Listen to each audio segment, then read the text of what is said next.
Hello दोस्तों, मैं शंकर लाल और आप सभी का स्वागत करता हूं बीएससी वाला सीकर पर। और मैं आपके लिए लेकर आया हूं माइनर साइकोलॉजी। तो थर्ड सेमेस्टर में आपको पूछी जाने वाली है। थर्ड सेमेस्टर में साइकोलॉजी किस प्रकार से पूछी जाएगी, कैसे नहीं पूछी जाएगी, उसके बारे में हम पूर्ण संपूर्ण चर्चा करने वाले हैं। इसमें एक रात पहले पढ़कर पास करने वाली क्लास है जिसमें इंपॉर्टेंट क्वेश्चन रहने वाले हैं। ठीक है जी। तो इसमें क्या क्या रहने वाला, क्या नहीं रहने वाला, सारी बात करने वाले हैं। तो सारी बात करने वाले हैं तो आपको पता है कौन कौन सी बात करने वाले हैं हम, क्या क्या करने वाले हैं। ठीक है। तो पहले तो आप जो ये आपको दिखाई दे रहा है, क्या दिखाई दे रहा है, ये जो आपको दिखाई दे रहा है यहाँ पर ये पेपर दिखाई दे रहा है। इस पेपर में क्या करवाया जाएगा आपका, इस पेपर में ये सारा का सारा पेपर गैस पेपर दिया जाता है आपको। क्या दिया जाता है, गैस पेपर दिया जाता है। इस गैस पेपर में क्या करवाया जाता है आपसे, इस गैस पेपर में आपको पूरा का पूरा डेटा दिया जाता है। जैसे कि कल एग्जाम में क्या पूछा जाएगा, क्या नहीं पूछा जाएगा। फिर आप क्या कर सकते हो कि अगर गैस पेपर पहने पाने के लिए हंसराज बादरिया या नितेश चौधरी वाली आप आईडी फॉलो कर सकते हो। साथ ही साथ हमारे यूट्यूब चैनल है, एक तो बीएससी वाला सीकर और एक सिक्योरिटी एग्जाम अड्डा, इन दोनों को क्या कर सकते हो, सब्सक्राइब कर सकते हो। क्लियर है। ठीक है जी। अब चलते हैं हम क्लासों की ओर। तो क्लासों की ओर चलने के लिए हम पहले पहले बात कर लेते थोड़ी। एक बार ये बात जो देख लो आप, क्या करने वाले हैं ये बात आप जानते हो सारे के सारे। बीएससी भाई एक है सर। इस क्या जो हमारी क्या चलती है, मेंबरशिप चलती है। क्या चलती है, मेंबरशिप चलती है। इस मेंबरशिप का हिस्सा बन सकते हो। अब अगर बीएससी कर रहे हो तो आपको केवल और केवल 149 रुपीज़ का चालान है। और आप अगर बीए कर रहे हो तो बीए के लिए केवल और केवल 99 रुपये का चार्ज आपको देना होगा। और अब हम बात करने वाले हैं कि साइकोलॉजी में आपके किस प्रकार जो गेस पेपर के क्वेश्चन है, उस गेस पेपर के क्वेश्चन को हल करवाया जा रहा है ना। तो क्या क्या रहने वाले गेस पेपर के, जो आपको पहला पहला क्वेश्चन पूछा जा सकता है कि हेल्थ है, जो आपकी स्वास्थ्य की परिभाषा क्या है, स्वास्थ्य क्या होता है, हेल्थ क्या होती है। तो विश्व संगठन है ना, जो वर्ल्ड और WHO है, जो उसके अनुसार स्वास्थ्य केवल बीमारी या दुर्बलता की अनुपस्थिति नहीं है, बल्कि यह पूर्ण शारीरिक, मानसिक और सामाजिक कल्याण की स्थिति है। व्यक्ति ऐसा ही नहीं है कि केवल और केवल स्वस्थ ही हो, वो शारीरिक रूप से भी स्वस्थ हो, मानसिक रूप से भी हो और सामाजिक रूप से भी क्या हो, स्वस्थ हो। वो क्या होता है आपका, स्वास्थ्य होता है। क्लियर है। ठीक है। हम बात करने वाले हैं अगली। अगले की अगर बात करें तो अगले में क्या क्या रहने वाला, क्या नहीं रहने वाला। तो दूसरा आपका क्वेश्चन है बीमारी स्वास्थ्य निरंतरता, जो हेल्थ इलनेस कंटिन्यूम है, जो क्या है। तो बीमारी स्वास्थ्य निरंतरता क्या है। तो बीमारी स्वास्थ्य निरंतरता एक धारणा है जो स्वास्थ्य और बीमारी को एक रेखीय पैमाने के दो चरम सिरों के रूप में दर्शाती है, जिसके बीच स्वास्थ्य के भिन्न स्तर मौजूद होते हैं। क्या कह रहा है कि जो आपकी बीमारी है, क्या है, जो आपकी बीमारी है और बीमारी और स्वास्थ्य है ना, बीमारी और स्वास्थ्य के मध्य क्या दर्शाता है, स्वास्थ्य के मध्य यह दर्शाता है कि दो पैमाने रखता है, चरम सिरों को दर्शाती है, जिसके बीच में स्वास्थ्य विभिन्न स्तर क्या होते हैं, मौजूद होते हैं। अगले की अगर बात करें, तीसरा क्वेश्चन क्या पूछा जाएगा, गेस पेपर के अनुसार है ना, मेडिकल मॉडल क्या है। जो मेडिकल मॉडल होता है वो क्या है। तो मेडिकल मॉडल स्वास्थ्य को मुख्य रूप से शारीरिक बीमारी की अनुपस्थिति के रूप में देखता है, जिसका इलाज डॉक्टर द्वारा निदान और उपचार के माध्यम से किया जाता है। मेडिकल मॉडल क्या है कि डॉक्टर हमारी जांच प्रस्तुत करता है, जांच प्रस्तुत करने के बाद में उसी पर क्या करता है, उपचार या निदान करता है। क्या करता है, उपचार या निदान करता है। फिर जैव मनोसामाजिक मॉडल क्या, जो बायो फिजिकल फिजिकल मॉडल होता है, जो बायो फिजिकल मॉडल होता है वो क्या होता है ना। तो याद रखना, जो जैव मनो होता है, जैव मनो सामाजिक मॉडल होता है, जो आपका बायो फिजिकल मॉडल होता है वो सामाजिक मॉडल स्वास्थ्य बीमारी जैविक जो बायोलॉजिकल और साइकोलॉजिकल और सोशल कारकों को जटिल परस्पर क्रिया प्रमाण के रूप में समझाता है। क्या करता है, जटिल रूप में समझाता है। क्या करता है, आपको समझ जाता है। क्लियर है। चलिए नेक्स्ट नेक्स्ट क्वेश्चन की अगर बात करें तो इस नेक्स्ट है समग्र स्वास्थ्य, जो आपका होलिस्टिक हेल्थ होती है। जो समग्र स्वास्थ्य होता है वो क्या होता है, अवधारणा क्या होती है। समग्र स्वास्थ्य की अवधारणा व्यक्ति को संपूर्ण इकाई के रूप में देखती है।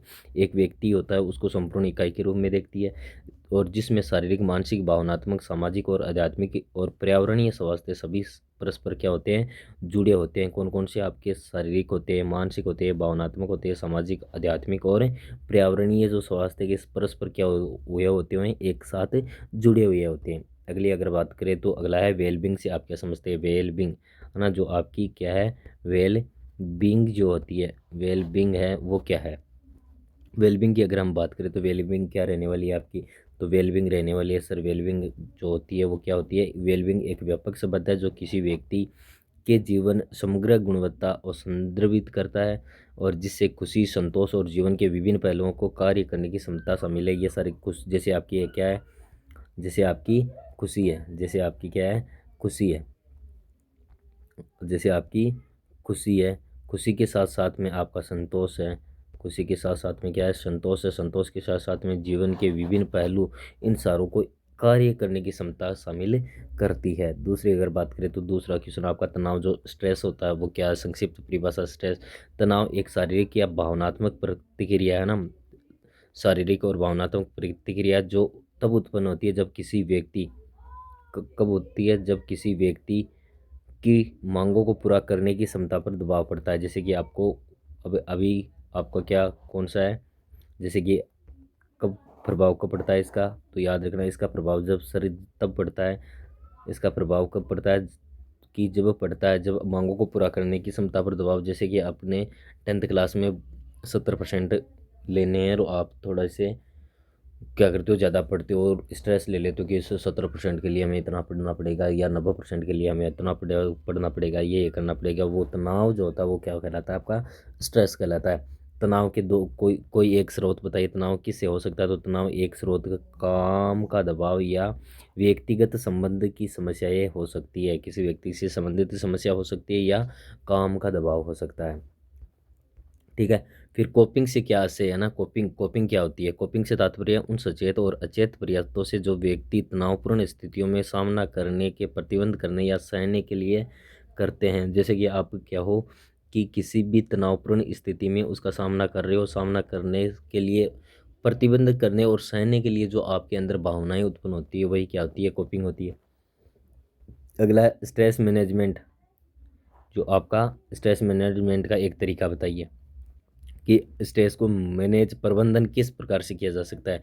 तो नियमित व्यायाम और मेडिटेशन से किया जाता है, ध्यान केंद्रित करके, और नियमित व्यायाम से क्या किया जा सकता है? स्ट्रेस का मैनेज किया जा सकता है, स्ट्रेस को मैनेज किया जा सकता है। फिर स्वास्थ्य संवर्धक व्यवहार, जो आपका हेल्थ इनहेंसिंग और बिहेवियर है उसका एक उदाहरण दीजिए। तो स्वादिष्ट जो आपका हेल्थ इनहेंसिंग बिहेवियर है वो एक उदाहरण, संतुलित आहार लेना या पर्याप्त नींद लेना। व्यक्ति को कम से कम 8 घंटे सोना चाहिए और उचित आहार लेना चाहिए। ठीक है। अगला, स्वास्थ्य हानिकारक व्यवहार कौन सा है? जो आपको क्या पूछा गया, हेल्थ कॉम्प्रोमिसिंग व्यवहार कौन कौन सा है? तो स्वास्थ्य हानिकारक व्यवहार वे प्रक्रियाएं हैं जो किसी व्यक्ति के स्वास्थ्य पर नकारात्मक प्रभाव डालती है, बीमारी का खतरा बढ़ाती है। जैसे धूम्रपान, शराब, अत्यधिक का सेवन करना, इससे क्या होता है? स्वास्थ्य के लिए सारे के सारे क्या हानिकारक है। स्वास्थ्य संरक्षक व्यवहार क्या होता है ना, आपका हेल्थ प्रोटेक्टिव बिहेवियर क्या है?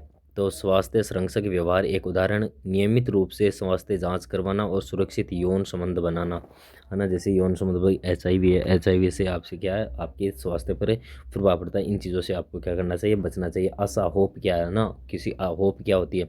आशा भविष्य में अच्छे परिणामों की सकारात्मक अपेक्षा है, साथ ही उन लक्ष्यों को प्राप्त करने की सस्ते प्रेरणा खोजने की क्षमता भी है। जैसे कि आपको 90% प्राप्त करने, ठीक है, तो आप आशा है आपसे कि हाँ आप ये कर लोगे। सकारात्मक अप्रोच है। ठीक है। फिर है कि आशावाद है, जो ऑप्टिज्म है आपका, ऑप्टिज्म है, ये क्या है? संक्षिप्त परिभाषा, तो आशावाद जीवन की घटनाओं को सकारात्मक दृष्टिकोण देखने के एक सामान्य प्रवृत्ति है। ये मानते हुए कि भविष्य में अच्छी चीज़ें होंगी। जैसे कि आपके पास्ट में कुछ भी अनंतर कैसा भी घटा होगा, आप केवल और केवल उन चीज़ों को पकड़ के रखते हो जो आपके सुख में ही होती है, आपको सकारात्मक दृष्टिकोण देखती है, सामान्य की प्रवृत्ति देती है ना। फिर ये मानते हुए कि हमने पीछे ये किया तो आने वाले भविष्य में क्या होगा? अच्छी चीज़ें होंगी। ठीक है। फिर आपकी से पूछा जा सकता है, जो आपका 10 नंबर वाला क्वेश्चन पूछा जा सकता है, क्या पूछा जा सकता है? तो याद रखना, पूछा जा सकता है कि स्वास्थ्य बीमारी निरंतरता, जो कॉन्टिन्यूम को समझाइए। स्वास्थ्य जो बीमारी है ये निरंतरता कैसी होती है? तो स्वास्थ्य में निरंतरता ये दर्शाती है कि स्वास्थ्य स्थिर अवस्था में नहीं है बल्कि गतिशील प्रक्रिया है जो समय समय पर क्या करती रहती है, बदलती रहती है। आज आप एकदम ठीक हो, कल आपका स्वास्थ्य डगमगाएगा, वैसा है ना। ये एक रेखा चित्र के रूप में कल्पित किया जा सकता है जिसके एक सिरे पर सर्वोत्तम स्वास्थ्य और दूसरे सिरे पर मृत्यु होती है। ठीक है। फिर है लोग इन दो चरम सीमाओं के किसी बिंदु पर हो सकते हैं। यह बिंदु जीवन शैली की, अनुवांशिकी, पर्यावरण, चिकित्सा देखभाल जैसे विभिन्न कारकों के आधार पर आगे पीछे होता रहता है। यह मॉडल स्वास्थ्य को केवल बीमारी यह मॉडल स्वास्थ्य को केवल बीमारी और अनुपस्थिति के रूप में देखने की बजाय व्यापक दृष्टिकोण क्या करता है, प्रदान करता है। फिर मेडिकल मॉडल की प्रमुख विशेषताएं क्या क्या है, ये पूछा जा सकता है। तो मेडिकल मॉडल की जो प्रमुख विशेषताएं है, मेडिकल मॉडल की प्रमुख विशेषता, मेडिकल मॉडल जो आपका स्वास्थ्य सेवा का एक प्रचलित ढांचा है जो मुख्य रूप से शारीरिक कारणों पर आधारित रोगों, निदान और उपचार पर जोर देता है। इसकी प्रमुख विशेषता क्या है, तो याद रखना शारीरिक विकृति पर ध्यान। यह मॉडल मानता है कि बीमारी का कारण ही व्यक्ति के भीतर अंतर्निहित असामान्यता विकृति जिससे संकेतों में लक्षणों के माध्यम से पहचाना जाता है। निदान और उपचार पर जोर देता है। इसे मेडिकल मॉडल क्या करता है, निदान आपको समक्ष क्या रखता है, बीमारी रखता है, बीमारी की जानकारी रखता है जिसे डॉक्टर क्या करते हैं, निदान और उपचार करते हैं। ठीक है। इसका मुख्य फोकस होता है बीमारी की पहचान, निदान करना और फिर अंतर्निहित शारीरिक असामान्यता को ठीक करने के लिए उपचार जैसी दवाई और सर्जरी की प्रदान करता है। स्वास्थ्य को रोग की अनुपस्थिति मानता है ना, मानना। यह स्वास्थ्य को मुख्य रूप से रोग या चोट से अनुपस्थिति के रूप में परिभाषित करता है। मानसिक स्वास्थ्य क्या होता है, तो मानसिक स्वास्थ्य से अनुप्रयोग मानसिक विकारों के संबंध में है। यह अक्सर मानता है कि उनका कारण में असमानताएं जैसे रासायनिक संतुलन आपका उपचार और असामान्यता ठीक करने के बीच केंद्रित होता है। फिर आपसे पूछा जाता है ना बायो फिजिकल मॉडल का संक्षिप्त वर्णन कीजिए। मैंने पीछे बता चुका, आप एक बार और देख लीजिए। होलिस्टिक हेल्थ की अवधारणा स्पष्ट कीजिए। स्वास्थ्य एवं वेलबींग के में अंतर लिख कीजिए। वेलबींग क्या है और स्वास्थ्य क्या है। तनाव की प्रकृति है ना आपकी क्या है, तनाव की प्रकृति में नेचर स्ट्रेस को समझाइए। फिर आपसे पूछा जा सकता है शारीरिक स्वास्थ्य में तनाव का प्रभाव लिखिए। मानसिक स्वास्थ्य में तनाव के प्रभाव बताइए। कोपिंग के प्रकारों पर संक्षिप्त वर्णन कीजिए। सारे के सारे क्या है आपके गैस पेपर है, क्या है गैस पेपर के बारे में बताइए। स्ट्रेस और मैनेज की तकनीकें क्या है ना, स्ट्रेस को मैनेज करने के लिए कौन कौन सी तकनीकें अपना सकते हैं वो लिखिए। व्यायाम का स्वास्थ्य पर प्रभाव समझाइए। व्यायाम से आप हष्ट पुष्ट रहोगे, बढ़िया रहोगे, अच्छे रहोगे, मस्त रहोगे, है ना, वो लिखने हैं आपको। पोषण है ना, जो न्यूट्रिशन होता है ना, न्यूट्रिशन होता है, उस स्वास्थ्य पर महत्व बताइए। पोषण से आप क्या है, तो स्वास्थ्य संरक्षक व्यवहार की भूमिका समझाइए। फिर आपका आशा और आशावाद जीवन में महत्व स्पष्ट कीजिए। फिर आपको जो 20 नंबर वाले क्वेश्चन है उनमें आपको स्वास्थ्य की बीमारी मॉडल जो medical, biophysical and holistic model का विस्तार से वर्णन करवाया जा सकता है कीजिए। और स्वास्थ्य वेलबींग की अवधारणा स्पष्ट कीजिए, ये पूछा जा सकता है। फिर तनाव की प्रकृति एवं स्रोतों का वर्णन कीजिए। शारीरिक एवं मानसिक स्वास्थ्य पर इसके प्रभावों की व्याख्या कीजिए, ये पूछा जा सकता है। फिर कोपिंग एंड स्ट्रेस मैनेजमेंट से आप क्या समझते हैं, तनाव प्रबंधन की प्रमुख तकनीकों का विस्तार से वर्णन कीजिए।